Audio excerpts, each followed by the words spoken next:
Oi para você que está nos acompanhando em mais um Radar de Inovação, nosso podcast que fala sobre inovação, futuro dos negócios, também as transformações na educação. Eu agradeço a sua audiência, lembrando que você pode acompanhar o Radar de Inovação. Você que está acompanhando aqui no YouTube, aproveita lá e segue o nosso podcast lá em podcast em GZH. A gente também está no Spotify, no SoundCloud. Nos acessa lá em GZH, né, site da Zero Hora. E também agradecer ao amigo Dudu que fez o programa de especial de Expo Inter. Uma questão pessoal, mas também um reencontro aí com um apresentador que fez dupla comigo por muito tempo e que esteve aqui à frente da origem do podcast sobre o South Summit. Hoje a gente vai falar de um tema muito legal, que é a automação de tarefas. A gente já falou disso aqui, inclusive no próprio South Summit, e a gente vai falar um pouco de para onde que está indo isso e o que está fazendo, mudando nas empresas hoje, o que as empresas estão ganhando em escala, em eficiência, também em recursos humanos, quando popa aquelas tarefas repetitivas. A gente vai falar, já vou apresentar aqui também, mas só vou dar antes a nossa ficha técnica. A Kizzy Abreu e a Laura Borges são as produtoras aqui do Radar. Na equipe multimídia, o Thiago Stone, o Guilherme Medeiros e o Leandro Carvalho. E a gente tem também você do outro lado, podendo comentar e sugerir suas pautas, sempre aqui nos comentários, também nos entrando em contato pelo site de GZH. Vai lá em Radar de Inovação dos Podcasts, tá lá, minha carinha, tá lá a descrição do podcast, e também dá para ouvir os outros episódios que falaram de educação, de meio ambiente, de ESG e de transformação do futuro. Bom, eu vou apresentar o meu convidado aqui. A gente já falou desse tema e o Rômulo Berges Raffin, que é o fundador da Mark, ele está aqui porque a Mark é uma empresa que está aqui em Porto Alegre. Ela aposta em automatizar, né, em facilitar, em digitalizar tarefas que são repetitivas. Mas que tipo de tarefas repetitivas? Por exemplo, muitas empresas vão lá e têm preenchimento de formulário. Muitas empresas vão lá e têm registro de caixa. Então tem muitas coisas que as pessoas ainda fazem de forma manual. Provavelmente na empresa onde você já atuou, onde você atua, alguma coisa tem lá, né? Assinatura de ponto, registro formal, repetição, formalização de protocolo, pedido de ressarcimento, essas coisas todas são feitas, às vezes até no caderninho, o Rômulo vai contar aqui. A Mark surgiu recentemente, há alguns anos, aqui em Porto Alegre, para segmentar as demandas. Estava conversando um pouco com o Rômulo antes, que é o fundador, que atua em grande parte no varejo. Mas a primeira pergunta que eu quero te fazer, já te agradecendo por ter vindo aqui até o estúdio conversar com a gente, Rômulo, é: como é que surge essa ideia e se tu já trabalhava com inteligência artificial e com tecnologia antes da Mark? Bem-vindo e muito obrigado por aqui comigo. Muito obrigado pelo convite, um abraço pessoal que está nos assistindo, uma honra, né, tê-los como espectadores. E o propósito da Mark é muito simples, né, porque o que acaba acontecendo hoje, todo mundo quer colocar o cliente no centro, né, o que a gente mais escuta. E o cliente ele é muito exigente, porque ele quer ser atendido na forma que ele quer, pelo canal que ele quer, na hora que ele quer, para aquilo que ele quer. Que é isso que hoje o pessoal chama de omnichannel, né? Só que se a gente vai pensar pelo lado da empresa, como é esse omnichannel na prática, é uma coisa mais caótica. Porque precisa ter um monte de sistemas, tem que ter o sistema do balcão da loja, daí tem o e-commerce, daí tem um sistema no WhatsApp, e daí alguém faz um pedido ali pelo Instagram, daí registra no outro canto, e que daí basicamente vira um caos fazer a gestão de tudo isso. Então tem um termo novo que o pessoal usa para o sistema que abarca toda essa experiência do cliente, que se chama Unified Commerce, ou seja, comércio unificado. Então na prática é um único sistema que o comércio que quer trabalhar omnichannel, né, que quer trabalhar no físico, no digital ou no phygital, né, precisa usar para ter tudo o que ele precisa. Imagino que vocês já devem ter encontrado todos esses relatos que eu dei, mais um pouco de gente que ainda faz.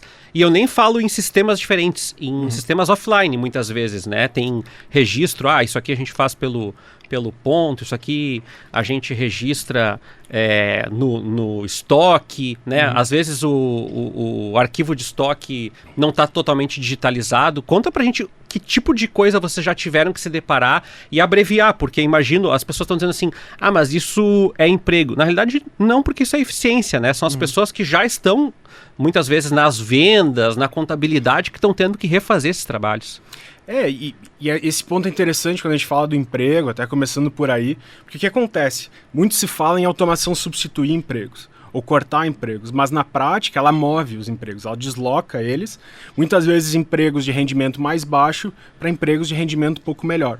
Então, o que acaba acontecendo? Por exemplo, estoque.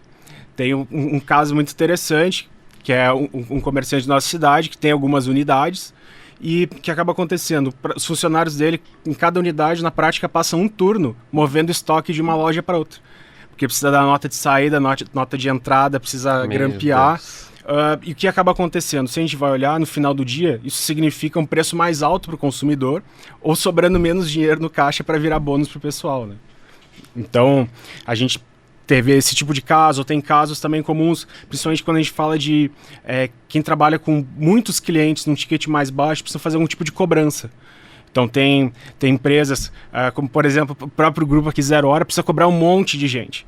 E o que acaba acontecendo? Às vezes um atrasa, às vezes passa mais meses, a pessoa quer acertar, tem que ligar para essas pessoas, e quando vai ver, às vezes a conta não fecha, ou daqui a pouco a pessoa não atende mais o telefone, gostaria de ser contatada pelo WhatsApp, e no final do dia, o pessoal do escritório está fazendo um monte de malabarismos para tentar organizar, poxa, quem pagou, quem não pagou, esse aqui está bloqueado, mas já pagou pelo outro lugar, né? Então, a gente sabe que os empresários, eles são resolvedores de problema, né? Eles têm sempre a sua paixão, eles têm muitas vezes o produto que eles gostam, um público que eles atendem bem, e no dia a dia, para que isso aconteça, precisa ir resolvendo várias coisas, e às vezes eles fazem do jeito que dá, né? E o importante é resolver, mas se a gente consegue resolver melhor para trazer mais competitividade, sempre é um ganho tanto para o cliente quanto para a empresa, né? Porque no fim das contas, esse funcionário que está fazendo transferência de estoque ou que está fazendo registro manual, ele também é um desperdício de recurso, né? Porque ele não está fazendo, sei lá, incremento de vendas ou estratégia ou olhando para o negócio também. Vocês também falam sobre isso quando vocês vão vender? Isso que eu queria te perguntar também, aproveitando esse gancho. A solução é personalizada ou vocês oferecem um pacote e as empresas vão lá e compram? Como é que funciona isso? Assim, o nosso modelo de negócio, ele na prática tem uma mensalidade, que é basicamente para ter um vínculo nosso com a empresa, e a gente cobra um percentual do faturamento da empresa que passar pela nossa plataforma. Por que isso? Porque se a gente for pensar, poxa, uma empresa de porte pequeno, muitas vezes para ter esse tipo de atendimento, esse tipo de gestão, vai precisar de 10 sistemas. Se a gente pegar 10 sistemas, às vezes são 30 fatores de precificação. Então, no final do mês, ninguém sabe quanto que está custando ter aquela operação. Porque é R$300 uma coisa, 150 outra, mais 50 por cada caixa, cada usuário que vai acessar o painel, mais tanto por mensagem para o cliente. Então, foi a forma que a gente encontrou de simplificar, né? Trocar 30 fatores por um só, para ter um custo previsível para a empresa. O que acaba acontecendo? A gente consegue otimizar os recursos, porque aquele cara que está lá parado fazendo um trabalho manual que não precisaria estar sendo feito, óbvio, tem trabalhos manuais que são insubstituíveis, mas tem tem um termo muito legal que a Amazon usa, que é undifferentiated heavy lifting, que seria alguma coisa como trabalho pesado que não traz diferencial. Então, que é aquela coisa de, tipo, poxa, ficar emitindo nota na mão, não tem porquê. Esse cara podia estar trabalhando na venda, podia estar atendendo o cliente com mais calma, prospectando, criando conteúdo, fazendo alguma live. Então, é realmente alocar melhor os recursos da empresa, né? E vocês hoje atendem principalmente empresas do setor de comércio, mas tu falaste de lojas, que são o principal foco de vocês hoje, essas empresas que trabalham com varejo na ponta, é isso? Exatamente. A gente acaba também tendo, como a gente atende o comércio, tem aí empresas de saúde, plano de saúde, pet shop, consultoria, escritório de advocacia, são vários segmentos, porque no final do dia os desafios são muito parecidos. É atender bem o cliente, é conseguir fazer a cobrança da maneira correta, é ter suas obrigações fiscais, tributárias em dia e depois ver se a conta fecha, né? E também ver que tipo de dados que a gente consegue ter sobre os clientes, sobre o comportamento deles para a gente conseguir no ciclo seguinte melhorar. Então, por mais que sejam segmentos que no início parecem muito diferentes, no final do dia, essa parte interna de sistema ela é muito parecida, né? Tu fundaste a empresa e teve mais gente, né? Isso, fundamos a marca, eu e a Fernanda. Então, a Fernanda é publicitária, formada na SPM aqui em Porto Alegre. Eu sou engenheiro elétrico formado aqui na URGS, né? Então a gente estava traçando caminhos aí paralelos, né? Então eu vim da engenharia elétrica, eu trabalhava no Instituto do Cérebro aqui na PUC, fazendo pesquisa, principalmente ressonância magnética. Depois estava esperando fazer doutorado, daí entra a greve, dá problema, coisas assim, e eu vi que esse tipo de ciência era aplicável ao comércio. E por outro lado, Fernanda veio por carreira de agência, né? Agências grandes, depois estava com o negócio dela, e ela também via, poxa, precisa ter alguma coisa de mais automatizado, um pouco mais de inteligência nisso aí. E daí, por amigos em comum, aí a gente se encontrou e começou a Mark. E uma questão que eu acho que muita gente deve se fazer, tá assistindo o programa agora, falar, eu conheço daqui a pouco o setor, sei lá, uma borracharia, eu conheço uma papelaria. Como é que eu vou saber quanto que eu tô ganhando a mais por estar controlando o fluxo? Ou seja, como é que vocês apresentam esse incremento de resultado que pode vir com redução de tarefas repetitivas ou até com... aqui vocês estavam emitindo essa nota fiscal no braço e tá dando uma diferença de dinheiro. Daqui a pouco também tem isso, né? Isso é um desafio enorme para a gente e para outras empresas também que lidam com o sistema, porque nem sempre é tão evidente. Que tem um termo que se chama TCO, é Total Cost of Ownership, é o custo total que a empresa tem para fazer alguma atividade. Porque não é simplesmente, poxa, o custo de emitir a nota. O custo de emitir a nota é o tempo que aquele funcionário ficou emitindo a nota, é aquela outra coisa que está deixando de ser feita, né? Então, dependendo do segmento, acaba sendo muito complexo. Obviamente, se a gente lida muitas vezes com volumes maiores de cobranças, de atendimentos, acaba ficando muito simples, porque daí tu vê assim, poxa, olha, antes a nossa inadimplência era tanto, agora caiu 30%. Sim, mais fácil de visualizar, né? Exatamente. Muitas vezes quando o negócio ele é um pouco menor, é muito da sensação, não só do pessoal que está na ponta do caixa, como também do dono, que muitas vezes é aquela coisa, o cara chegar na hora de fechar o caixa, ser simples e ele logo enxergar assim, cara, ganhei dinheiro hoje, isso aqui foi bom, isso aqui foi ruim, e chegar um pouco mais cedo em casa. Então tudo vai depender do segmento, do porte que aquela empresa tá, né? O que vocês começaram com a empresa em 2019, é isso? Exatamente. O que de 2019 para cá mudou de vocês na percepção do mercado? Porque imagino que esses 5 anos aí trabalhando, vocês já devem ter encontrado caminhos de ida e volta na Mark, mas também o que vocês começaram a ter que fazer no meio do caminho que vocês não faziam inicialmente? Assim, a premissa da Mark em si ela é a mesma há 5 anos, que é basicamente uma empresa só precisar de um único sistema para funcionar. E que daí, ao invés do pessoal precisar ser especialista em sistema dentro da empresa, só focar naquilo que a empresa tem que fazer, que é o produto, é o cliente. O serviço, né? Então, essa premissa é a mesma. Só que acontece, para fazer isso, precisa de um investimento enorme. Então, ao invés de ir pelo caminho de investimento lá no início, o que a gente fez? A gente se preocupou no início a gente trabalhava com uma agência para as pessoas simplesmente abrirem a porta para a gente fazia e-commerce, redes sociais e tudo mais para conseguir estar próximo do empresário, e aí a gente começou a desenvolver a plataforma, então ficou programando depois muito tempo. Não foi de cara com a plataforma já. Não, o que a gente fez? A gente sabia, cara, a gente vai precisar fazer um negócio gigantesco, vamos fazer uma analogia com uma construtora. Então todo mundo já deve ter visto aí esses parques com um monte de prédios, né? Obviamente, não é de primeira que alguém consegue fazer alguma coisa assim. Primeiro, às vezes, tem que fazer uma casa, daí tu tem que fazer um sobrado. Um prédiozinho de 3 andares, aquela coisa toda. Perfeito. Então, foi basicamente essa a nossa lógica, o nosso racional. Então, a gente viu assim, poxa, primeiro, o que a gente consegue vender mais fácil? Então, era basicamente uma loja virtual super simples, custava R$30 por mês. E depois a gente foi progredindo no sentido de tendo mais dinheiro para desenvolver, entendendo melhor o cliente, porque é aquela coisa, muitas vezes a empresa tem um trabalho que depois não fecha com aquilo que o cliente precisa. Então é o pior esforço, o pior investimento que existe, porque ele está feito, gastou tempo, dinheiro e depois não tem a ver com a realidade.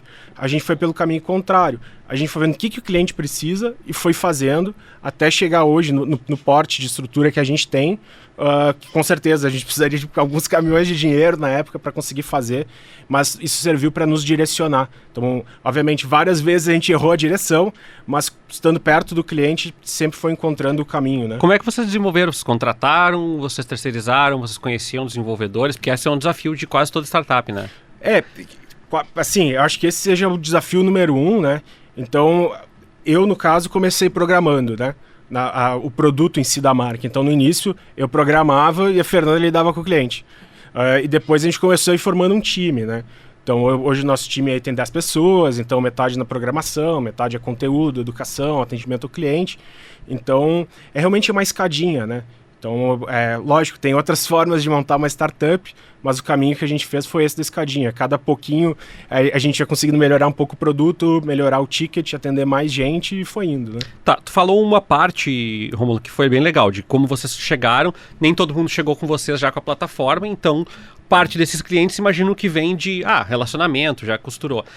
Agora hoje, as empresas já chegam para você sabendo que elas querem automatizar, porque eu imagino que muita gente não sabe que a automação pode economizar recursos ou que daqui a pouco ela pode pagar a plataforma e ainda assim ganhar, além do pagamento, uma margem maior do que ela ganha hoje. Então, como é que é o processo de captação? Vocês estão correndo atrás do cliente? Vocês já estão recebendo organicamente? Conta pra gente, assim, como que a Mark faz esse processo hoje.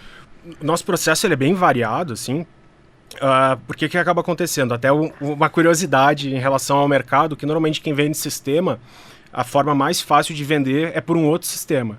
Ou seja, se eu sou uma empresa que vende um sistema de pagamentos para uma loja, a maneira mais simples de eu vender é fazer uma parceria com o cara que vende o caixa da loja, com o cara que vende o e-commerce. Na hora que a gente trabalha com um único sistema, imediatamente a gente perde a possibilidade de vender por esse tipo de canal. Então, o que acontece? Um dos motivos que no início o pessoal duvidava muito do nosso modelo de negócios era esse. Porque é uma forma de vender que é muito consolidada e que dá muito certo. E o que a gente viu? Qual que é a vantagem? Para quem que é a vantagem ter um único sistema? É para o cliente. Então a gente viu de que lado que a gente tem que estar. A gente tem que estar do lado do cliente. Então a gente foi aí fazendo canais diretos por rede social, site, base de conhecimento, né, no sentido de responder perguntas simples do tipo, poxa, se eu sofri um chargeback no meu e-commerce, como que eu resolvo? Coisas assim que trazem uma demanda interessante para a gente. Mas o outro caminho que a gente fez, além obviamente do boca a boca, né, na indicação por cliente, é por meio de associações e sindicatos. Porque se a gente para pensar, a associação e o sindicato é um coletivo dos clientes, né? Então, aí deu muita liga, né? Com FEComércio, que é uma parceira nossa, Associação Comercial, CDL, Sindilojas. Então, foi mais ou menos por aí que a gente foi encontrando esse caminho. E isso que eu perguntei agora, e eu queria que tu falasse um pouco da experiência de trabalho mesmo, assim. Quando a gente vai vender uma coisa simples, né? Pô, tem uma garrafinha aqui da 0 Hora, que ela é preta e isso é fácil, entre aspas, né? Não tô dizendo que é fácil vender, mas é fácil de escrever e dizer, a água fica resfriada aqui. Vocês vendem um ativo completamente intangível. Primeiro, porque a experiência de uma empresa não vai se replicar automaticamente na outra. Segundo, porque vocês trabalham com e-commerce e tem gente que tem loja física associada ao e-commerce. Como é que vocês apresentam esse briefing? Como é que a gente chega e diz assim para o cliente, talvez tu economize em coisas que talvez tu não conheça ainda, não sabe, tem gente fazendo retrabalho, tem gente que está digitalizando, ou tu tem muitos sistemas e nem sabe, porque essa coisa de muitos sistemas, às vezes ela é, Rômulo, construída, né? Primeiro eu contratei aqui, daqui a 3 anos eu fui lá e contratei alguém para fazer um site, daqui a 5 anos eu contratei para fazer um Instagram, e daqui a pouco vira um Frankenstein, né? Um monte de retalho assim acontecendo.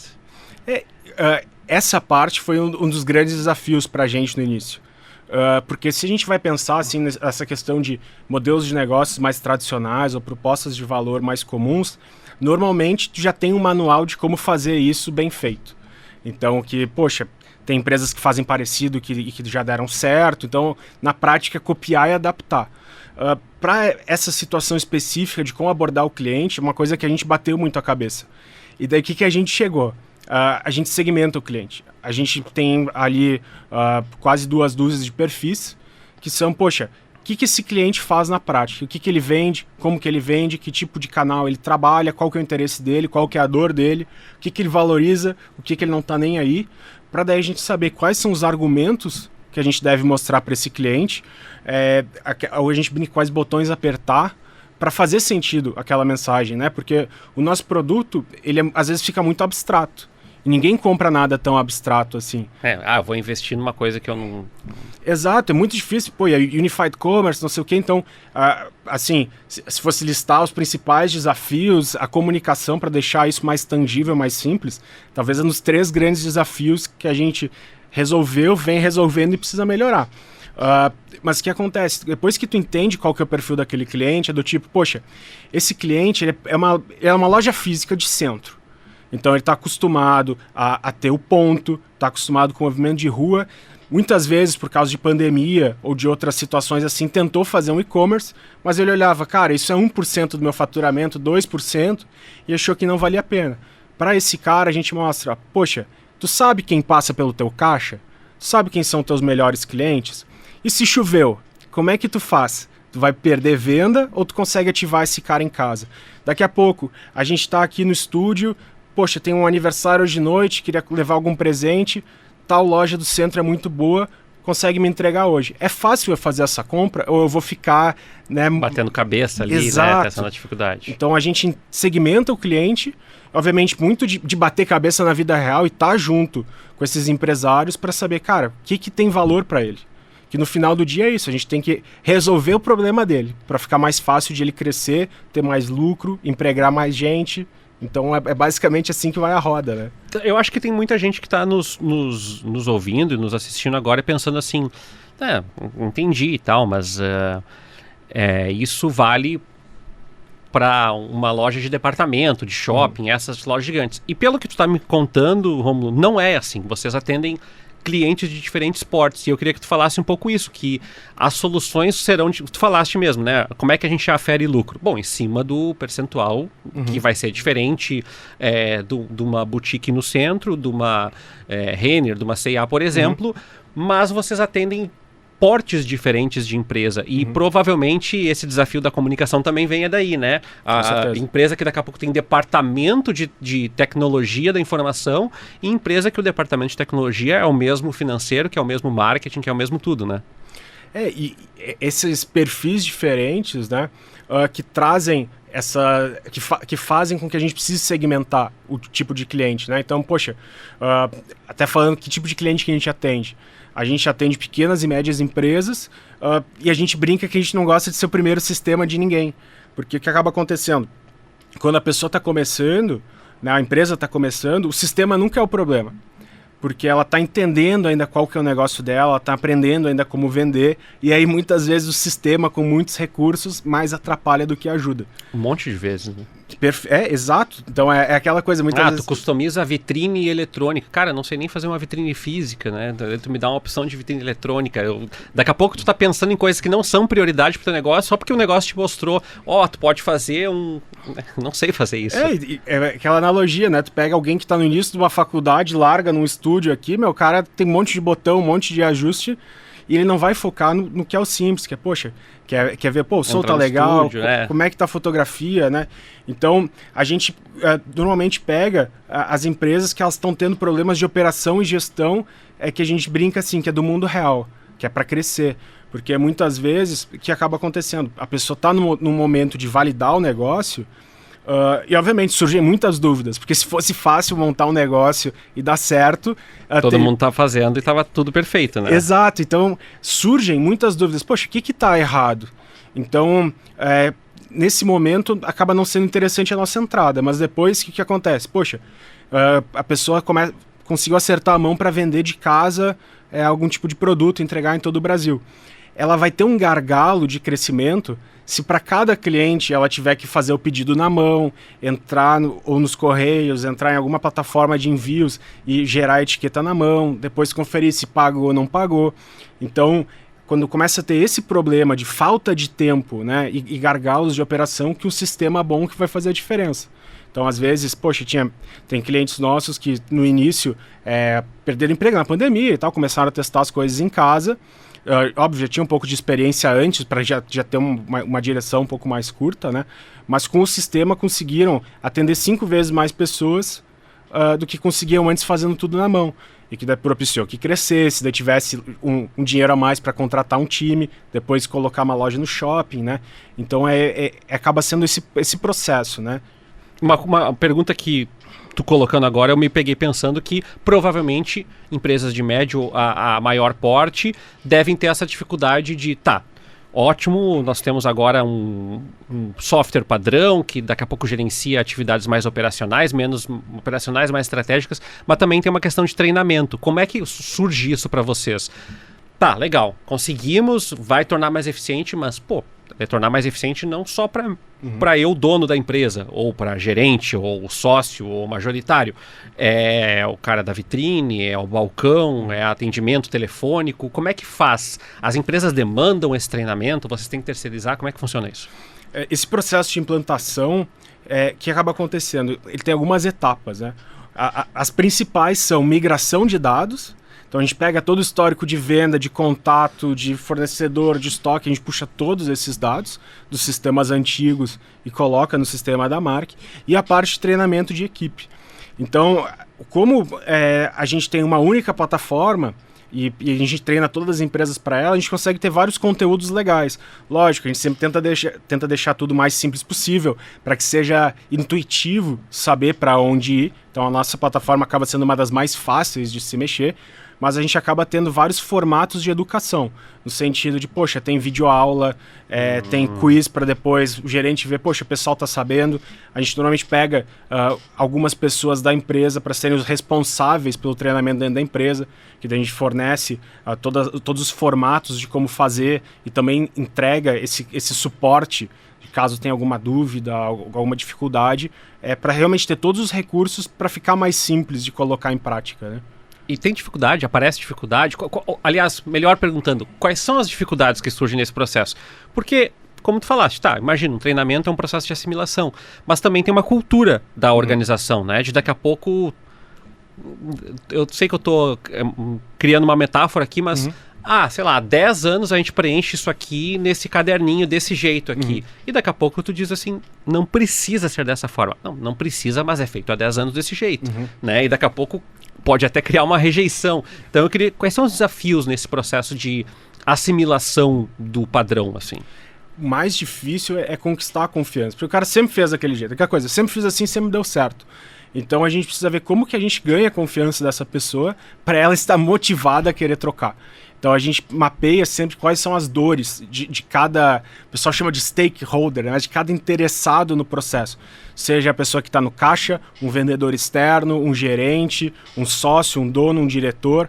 A gente mapeia assim, qual que é a dor desse cara? O que esse cara, assim, pediria pro gênio da lâmpada que resolvesse?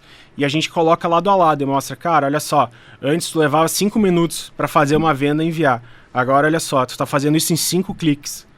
E que da pessoa vê assim, cara, não, realmente eu vou poder vender bem mais, vai facilitar muito minha vida.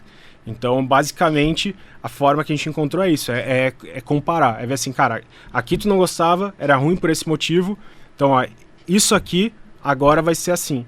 E que daí essa pessoa vem junto, ela embarca junto nessa migração e daí facilita todo o processo, né? Tu falaste aqui, Rômulo, que vocês têm 10 pessoas hoje na equipe. E eu queria que tu falasse um pouquinho quem são as pessoas, né? Não precisamos dizer nominalmente, mas que áreas que elas exercem, como é que elas atuam, e se vocês hoje trabalham, até para o nosso público saber, fisicamente, tem gente no presencial, no home office, todo mundo vai todos os dias, como é que funciona o esquema dentro da marca lá? Então, hoje a gente acaba separando basicamente como se fossem 2 times. Na prática tá todo mundo junto no escritório ali, claro, a gente coloca que é home office livre, então assim, qualquer que seja o motivo, choveu, sei lá, pode fazer home office à vontade, mas o nosso ambiente é muito legal, então o pessoal faz questão de ir, por mais que seja liberado. E o que a gente se divide é basicamente no time de tecnologia e no time de cliente.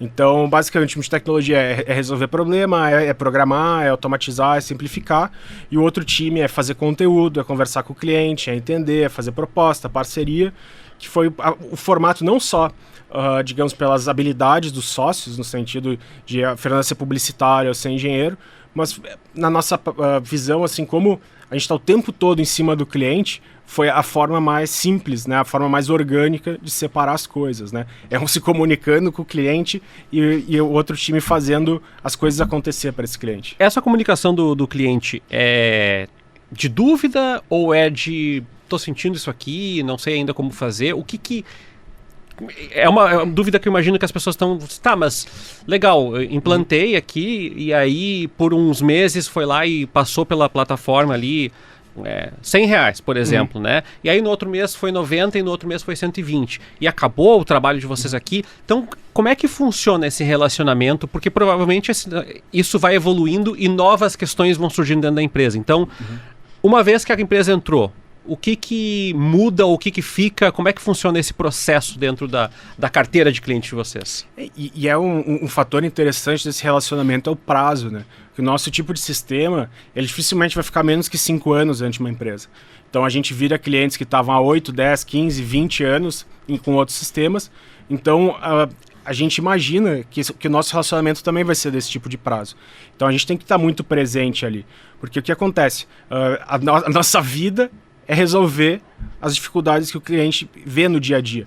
Então, lógico, no início é tudo mais intenso, porque tem que fazer essa virada, mas depois a gente tem acompanhamentos esporádicos, né, no sentido de ver, pô, cara, tá tudo certo, eu vi tal coisa, para ti tá funcionando, não tá funcionando, porque assim, ninguém entende melhor o que a empresa precisa para dar certo do que o próprio empresário. Então, a gente gosta muito de ver assim, cara, o que tu tá tendo dificuldade? O pessoal que trabalha contigo tá achando fácil isso aqui? Não tá? A gente pode falar com eles, entender por que ele não tá achando fácil. E é um processo contínuo. Então a gente fica muito presente no dia a dia das empresas. Lógico, tão presente quanto a empresa nos permite, né? Porque quanto mais acesso a gente tem, é bom para a empresa, é bom para a gente conseguir fazer o melhor produto. Mas também a gente não pode encher o saco, senão o cara vai lá e tira a atenção dele do negócio dele, né? Tá, Rômulo, e as empresas... Tem gente que está nos acompanhando agora e fala assim, não, eu até achei legal a ideia, mas tal parte da minha empresa, sei lá, marketing, comunicação é terceirizado. E aí eles usam o software ou o recurso deles, né? Então, eu posso contratar a marca ou não, é só para empresas que tem tudo. E na realidade, pelo que tu tá me falando, sim, vocês também podem fazer esse jogo de conversar com os conversantes, né? Então, assim, vocês têm um departamento de finanças que é terceirizado, e um de comunicação, e um de marketing, um terceiro de marketing digital. Dá para fazer esse diálogo? Vocês chamam os terceirizados? Como é que funciona isso? Assim... Obviamente, a gente fazer muitas integrações não faz sentido para o nosso modelo de negócio, porque a nossa proposta é justamente o contrário. Só que, obviamente, tem coisas que não tem como evitar. Dando um exemplo, né? Por exemplo, até trazendo os convidados que já passaram por aqui, o pessoal da Outer Vision. Então, o que acontece? Cara, o pessoal da loja vai com certeza querer saber o que está acontecendo na loja por meio do painel da Outer Vision. Então não tem como a gente atender bem o cliente sem enviar os dados para lá. Então esse tipo de integração a gente faz. Claro, algumas a gente já tem mais evoluídas, outras a gente faz sob medida. Porque às vezes é só mandar uma informação, uma nota fiscal para algum tipo de controle, né? Mas também muitas vezes o que acontece? A empresa ela tem um porte que ela não consegue fazer uma troca imediata, de virar todo o sistema ao mesmo tempo. Então a gente vai virando por departamentos. A gente olha assim, cara, qual departamento que mais tem carga de trabalho que não precisava ter? E a gente vira esse departamento e depois os outros vão gostando e querendo também. E até a gente está com um produto novo agora que chama Zero TEF, que é o seguinte, teve toda essa mudança da nota fiscal aqui no Rio Grande do Sul para ela estar vinculada aos comprovantes de pagamento. E daí, enfim, tem algumas formas de fazer isso. Uma delas é instalar TEF, ter PIN-pad na loja. Só que isso acaba sendo um pouco antiquado, porque hoje o que é o caminho? É ser cada vez mais móvel, né? Daqui a pouco ter o ponto de venda no celular, num tablet, alguma coisa assim. E alguns clientes queriam ter essa mobilidade e cumprir com a legislação da nota vinculada, mas eles ainda não tinham prazo, né, para trocar para o sistema da marca. O que a gente fez? A gente conseguiu habilitar para eles só usarem a nossa vinculação com as maquininhas dos bancos. Então a gente é parceiro de todos os principais bancos, ao invés de ter toda aquela infraestrutura, parafernália de, poxa, conecta a impressora no computador com o PIN-pad, não sei o quê, só pegar as maquininhas Smart e já está tudo funcionando. Já entra no sistema deles. E é uma forma de testar o produto, dar uma vida nova para o sistema antigo que eles têm, desafoga um pouco para depois conseguir fazer a migração completa, né? Me chamou a atenção agora, tu falando isso, me peguei pensando que, além das soluções que vocês oferecem, vocês precisam estar lendo o mercado, porque essa é uma transformação, por exemplo, política / legislativa, né? Então, vocês também têm que estar acompanhando essas dinâmicas e daqui a pouco um decreto novo, uma coisa.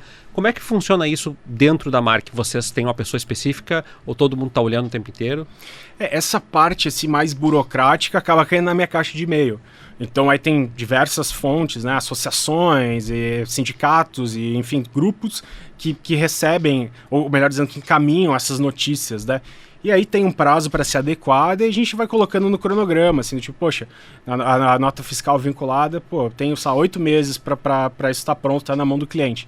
E daí entra ali no nosso mapa de trabalho e a gente encaixa, né? Então, os nossos clientes podem sempre estar tranquilos que tudo vai sempre estar conforme, mas acaba não sendo desafios tão grandes essas mudanças. Até porque senão quebraria a maior parte das empresas uma mudança muito brusca. Então, eu vejo que o poder público, né, e todas essas instituições, elas estão cada vez mais atentas e agilizadas para essas mudanças quebrarem o menos possível as coisas. E a gente falou um pouco de como vocês surgiram, e primeiro a solução mais tradicional e depois a solução da automação e da unificação dos softwares, né? E aí eu queria te perguntar um pouco da tua leitura profissional sobre a realidade. Algumas automações já estão acontecendo na vida das pessoas, né? Então, assim, já tem gente produzindo imagem, texto, produção gráfica, etc, etc.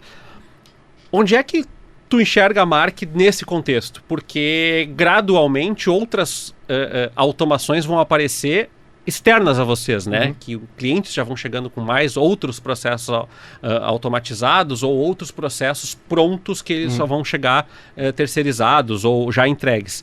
Como é que tu enxerga esse contexto e o papel que a empresa vai ter no futuro? O nosso papel, enquanto buscando ser o único sistema de uma empresa, está na flexibilidade. Porque, lógico, a gente enxerga tendências que vão acontecendo. Agora tá a IA generativa. Isso. Então, todo mundo, poxa, gerar conteúdo, gerar imagem, gerar texto. Então, a gente tem a flexibilidade de, poxa, a gente foi talvez uma das primeiras empresas aí a ter um assistente com IA generativa para preencher produtos, cadastro de produtos. Então, tipo, poxa, tem uma camiseta amarela casual para jovens de Porto Alegre, não sei o quê.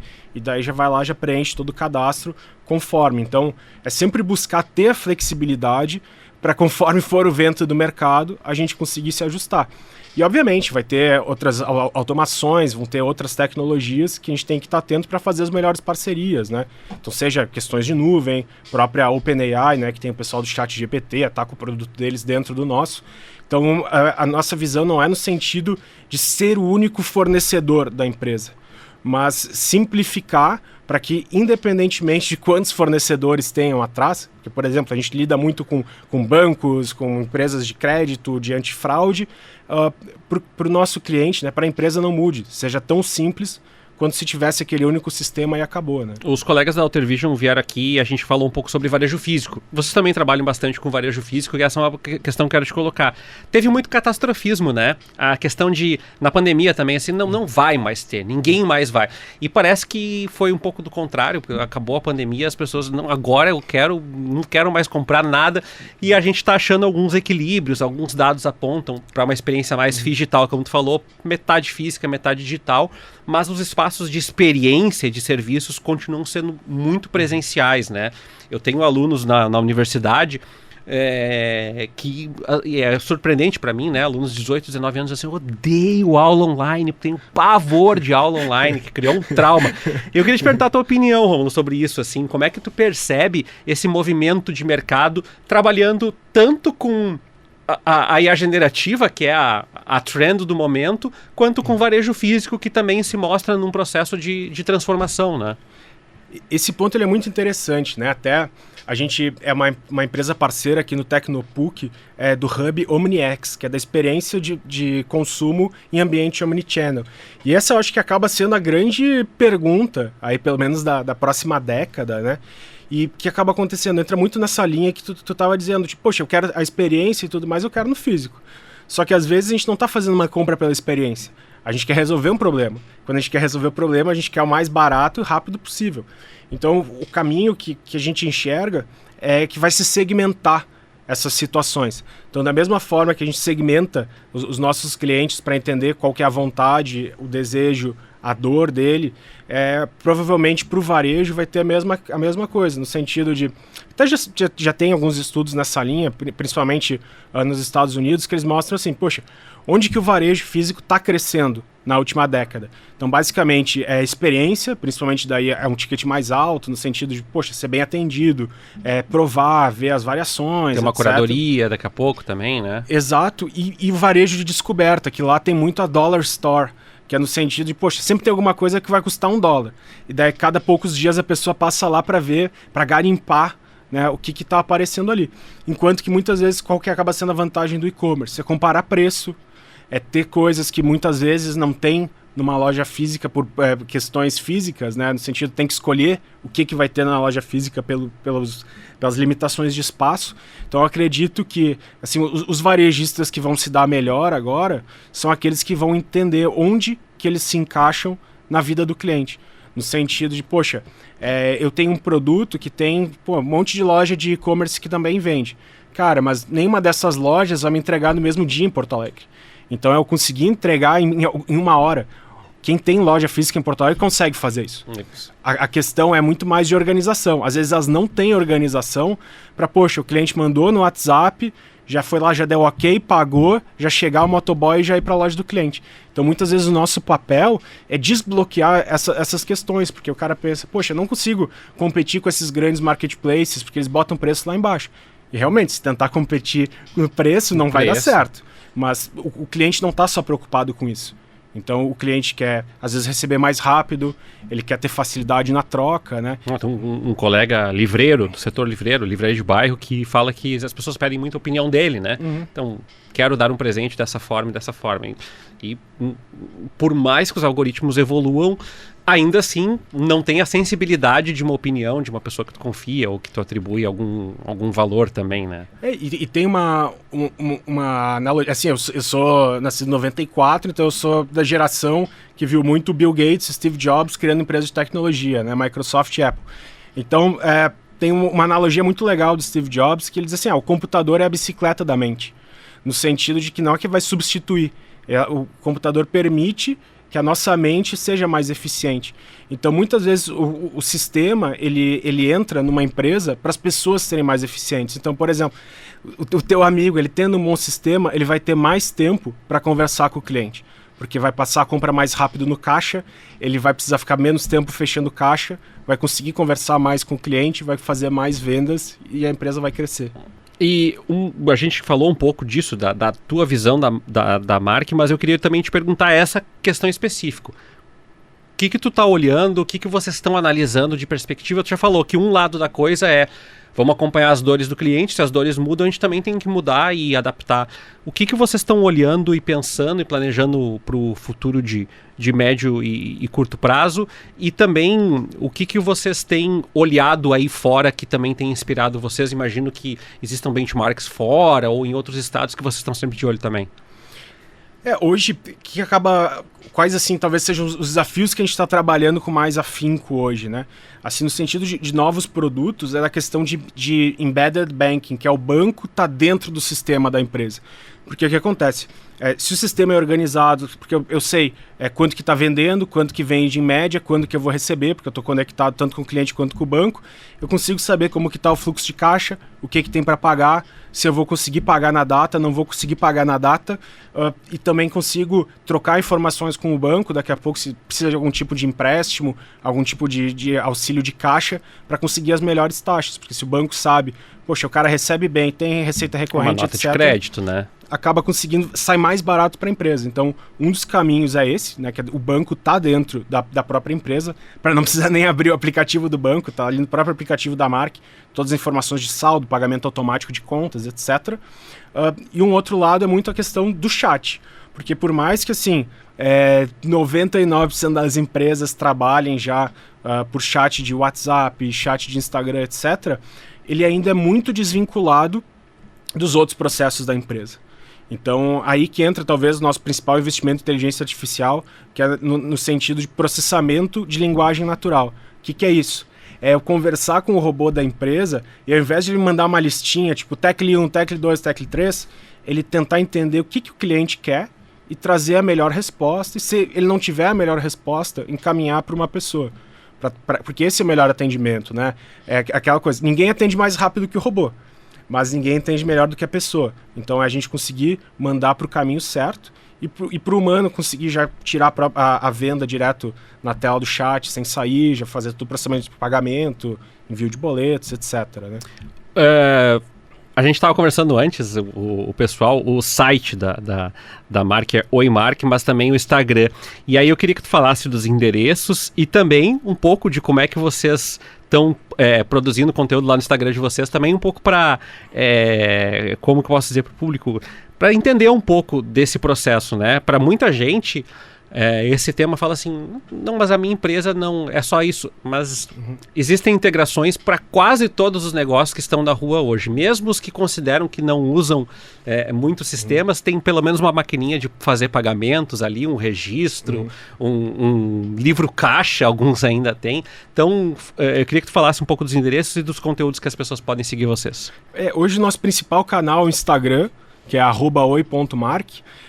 E ali a gente investe muito em conteúdo, em diversos formatos, realmente voltados para os problemas da vida real. Que é no sentido de, poxa, início do mês, quais são as datas que são interessantes eu trabalhar? O que está acontecendo de interessante que eu, enquanto empreendedor, devo saber? Sai alguma tecnologia nova? Está com alguma moda? Ou, poxa, sai algum tipo de estudo? O que eu posso aprender com isso? Porque a gente sabe que o empreendedor, o empresário, está sempre correndo. Então a gente tenta ter o nosso canal, né, o nosso Instagram. É bem bacana aqui, talvez o público não consiga ver aqui, mas é bem legal porque tem toda essa variedade de conteúdos, até pedir para o Rômulo falar justamente por isso, porque é bem interessante a maneira como a comunicação acontece. A gente tenta entrar nessa linha um pouco de curadoria, tentar trazer, a gente sabe que é corrido, então a gente tenta pegar aquilo que é importante ele saber no dia a dia, para aí cada dia ter ali uns 30 segundinhos de marque na vida dele, que a gente tem certeza que dá para aprender alguma coisa, dá para facilitar alguma coisa, e no final do dia, né, são aquelas pequenas coisas que a gente melhora e que facilita, que quando a gente vai ver, passou 1 ano, 2, a nossa vida é completamente diferente, a nossa empresa é outra, e então é para isso que a gente está aí, né? E também vai trocando figurinha, porque as pessoas também vão dando esses retornos, assim, o que elas gostam mais, o que elas curtem mais, o que elas querem saber mais. Com certeza, a gente adora escutar tudo dos clientes, possíveis clientes, aqueles que nunca querem ser nossos clientes, porque é sempre um aprendizado. O que tem mais valor hoje é o tempo das pessoas. Totalmente. Então, poxa, quem tiver vontade de mandar uma mensagem pra gente, uma sugestão, uma crítica, contar de um problema que tá tendo, cara, as nossas portas estão sempre abertas, é o que a gente mais gosta de fazer, porque é uma relação ganha-ganha. A gente tenta de alguma forma ajudar a pessoa e aquela pessoa também nos ajuda a ser o melhor sistema possível e facilitar a vida do maior número de empresas. Olha, Oimark, Oi, né, a underline, né, ali, Mark, e oimark.com.br o site da empresa, que fica aqui em Porto Alegre, mas que vocês podem encontrar e fazer todos os contatos do Rômulo Berges Ruffin, que é o fundador, mas também, que ele citou aqui, a Fernanda, que também é fundadora, que é publicitária e que está também com esse olhar para o cliente. Quero te agradecer muito, Rômulo, por ter comparecido aqui ao podcast, ter esclarecido um pouco, ter trazido um pouco para a realidade. Tenho certeza que um monte de gente que nos acompanhou, pelo menos conseguiu entender a dimensão que tem isso, né? Quanta burocracia está sendo dispensada, ou pelo menos pode ser dispensada. Imagina, trabalho repetitivo, as pessoas podem até achar que ninguém gosta de fazer. Ninguém gosta de ficar registrando coisas manualmente, fazendo coisas que tu poderia abreviar tempo. Então, te agradeço muito por estar aqui conosco e ajudar os nossos ouvintes e espectadores. Muito obrigado pelo convite, muito obrigado pela audiência, pessoal. Conto aí depois com vocês uma seguida no Instagram, manda sua pergunta e logo mais a gente se encontra de novo. Então tá, a gente também agradece quem ficou do outro lado, aí acompanhando até o finalzinho, mais um Radar de Inovação, nosso programa que fala sobre transformação, sobre futuro dos negócios. A gente volta na semana que vem, às quintas-feiras, 12h, aqui em GZH. Tchau, tchau!